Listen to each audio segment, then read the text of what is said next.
Hey Zips fans, Chad Welker here with head women's basketball coach Melissa Jackson. And coach, after the game in our press conference, you were pretty happy with your team from Tuesday night, but now watching the film, does that still stay true to what you saw on Tuesday?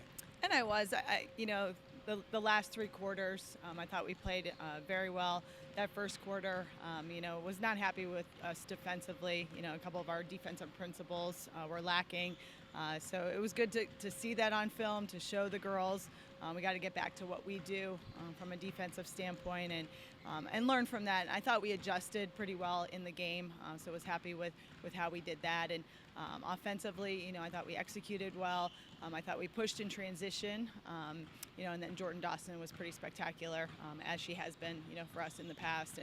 But you saw some different elements of her game, which was really good.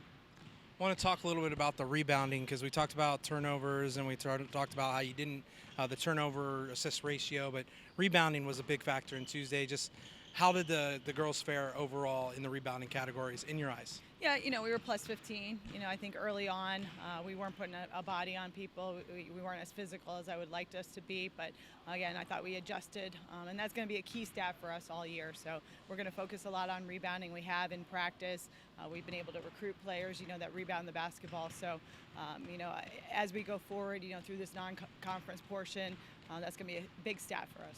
Before we get into this weekend, you mentioned recruiting. Tell us a little bit about the two recruits who did commit to the University of Akron yesterday.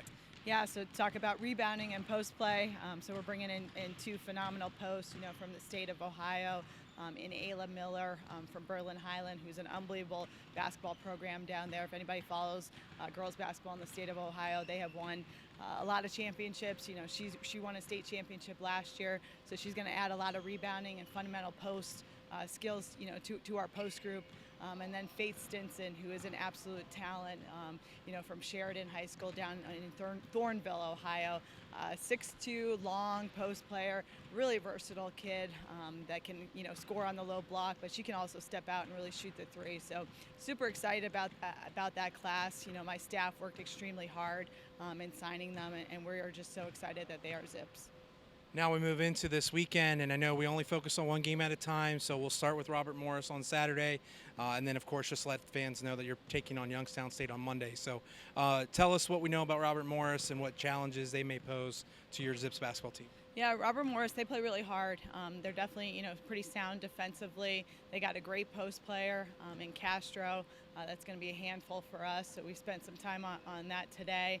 And then they run a motion offense. They're constantly moving, so we're going to have to communicate. We're going to have to fight through screens, and then we have to do what we do best. Get out in transition, really execute against their man-to-man.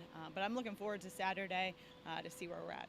Appreciate the time as always, Coach. And fans, of course, we want you to be in tune with women's basketball all year long. So Saturday's game will be tipping off at 3 p.m. on ESPN+. And then Monday, the women's basketball team will travel over to Youngstown State to take on the Penguins. That game will be on ESPN+. If you can't make it over to Youngstown, tip-off for that game will be at 7 p.m. For the Zips Digital Network, this is Chad Welker. Have a great rest of your day. Have a great weekend. And as always, go Zips!